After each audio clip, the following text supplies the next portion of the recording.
18전쟁이요. 상상하는 얘기죠. 휴전을 가지고 지금 또 실랑이 하고 있어요. 하마스는 우리가 이스라엘 인질 풀어주겠다. 뭐 34명 얘기를 했는데 이스라엘은 우리 명단 받은 적 없다고 그러고 서로. 근데 결국 궁극적으로는 인질 문제보다는 결국에는 가장 큰 문제가 두 가지입니다. 휴전이냐 종전이냐. 하마스는 계속 종전을 얘기하고 있고 이스라엘은 무언 종전 어떻게 될지도 모르는데 휴전 일단 휴전 60일 휴전. 그리고 하마스는 야 이스라엘 니네 휴전과 함께 다 나가야 돼. 가자에서 전부 다 나가야 돼. 근데 이스라엘은 뭘 다 나가? 또 뭔 짓을 할지 모르는데. 그래서 우리 부분은 좀 남아 있겠어. 그래서 완전 철수를 얘기하지 않고 있거든요. 그러니까 완전 철수냐 아니냐, 휴전이냐 종전이냐 이 두 가지가 결국에는 계속 문제되는데 최근에는 굉장히 긍정적이라고 얘기를 하겠지만 뭐 긍정적인 얘기는 계속 나왔었어요. 그러니까 언제 될지는 모르겠지만 뭐 생각하기엔 1월 22일이 그 트럼프 취임일이거든요. 그 전까지는 정리하라고 그랬고 트럼프가 최근에 뭐라고 그랬냐면 만약에 하마스는 인질을 풀어주지 않으면 내가 취임하기 전까지 지옥문이 열릴 거라고 그랬어요. All hell will break out이라고 그랬어요.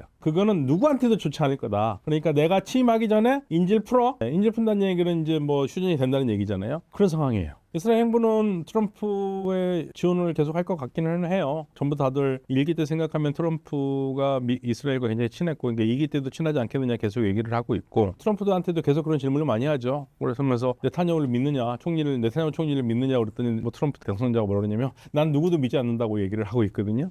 근데 뭐 이스라엘과의 관계는 나빠질 일은 없을 겁니다. 제가 봤을 때는. 그래서 트럼프 행정부가 아마도 중동 정책에서 가장 중요하게 보는 것은 결국 궁극적으로 이란 핵이에요. 어떻게 해서든지 해결하려고 그럴 거고 이란 핵 문제가 해결이 어려운 게 뭐가 있냐면 이스라엘과 미국이 원하는 게 이란의 핵시설이 군사적으로 가는 것을 못 가게 하고 낮은 수준에서 전력 발전만 할 수 있도록 한다고 그러면 해결될 가능성이 큰데 그러지 않을 거란 말이에요. 지금 이스라엘이 이란에 요구하는 거는 완전히 핵 자체를 다 없애라는 얘기예요. 전력 그거 하지 말고 다 없애라는 얘기예요. 근데 이란은 그 부분은 그거는 주권의 문제인데 우리 전력이 필요하고 그러니까 이제 이게 부딪히는 문제죠. 우리는 평화적인 개발이고 전력을 위한 거다고 얘기를 하는데 우리가 믿을 수가 없다.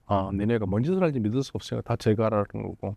그래서 그 부분에 계속 싸움이에요. 근본적인 원인은 일단 전력 생산이 안 좋아요. 이란이. 전력 면에서는 이란이 핵시설이 필요해요. 핵발전이 필요할 수밖에 없어요. 그런데 이란을 못 믿으니까. 못 믿으니까 이제 이게 문제인 거죠. 그러니까 플루토늄을 추출할 거라고 생각을 하고 있는 거고. 그 오바마 때도 20%까지만 농축을 안 하기로 했는데 그리고 그 이상한 건 전부 다 해외 방출을 했는데 지금은 그때보다도 훨씬 더 높은 수준까지 지금 올라왔거든요. 뭐 80, 90%까지. 그러니까 지금 뭐 아직까지 핵무기를 만들 수 있는 원물질까지 농축을 안 했다고 보는데 근데 이제 어떤 분들은 이미 했다고 하는 사람도 있고 모르겠어요. 근데 아무튼 아직까지 공식적으로 그리고 IAEA에서도 아직까지 이란이 핵폭탄을 만들 수 있는 원물질은까지는 농축을 안 했다고 얘기를 하고 있어요. 그런데 이제 이스라엘이 계속 때린다는 얘기 나오니까 최근에 이란의 보수파 쪽의 국회의원이 만약에 때리면 진짜 우리 핵 발전한다고 핵 개발한다고 얘기를 하고 있거든요. 그래서 긴장감이 높아갈 수밖에 없고 뭐 아직까지 뭐 정부 입장으로 그런 얘기를 한 적은 없지만 주변에서 이란과 관련돼서 이란 쪽의 보수적인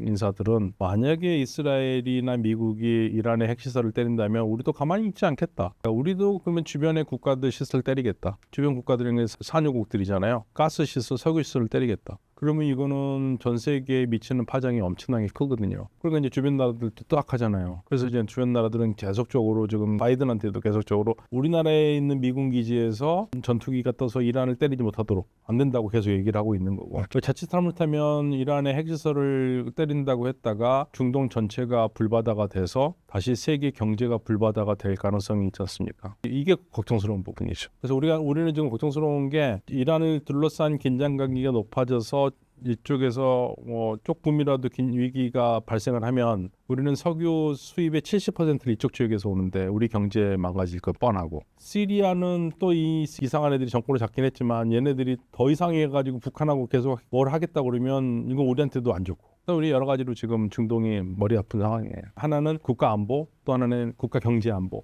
이 두 가지가 다 걸려 있습니다. 지금 중동에.